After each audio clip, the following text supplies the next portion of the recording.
This pontoon boat is a 2019 Harris 220 Cruiser with a Performance Plus Tritoon package. It's powered by a 150 horsepower Mercury 4-stroke outboard with hydraulic steering.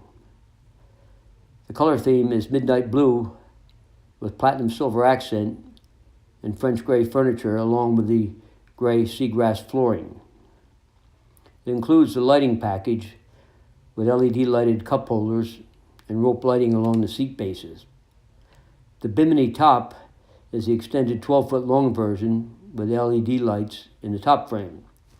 The floor plan is the popular center walkthrough, which places the rear entry gate in the center of the boat with balanced seating on each side of the boat.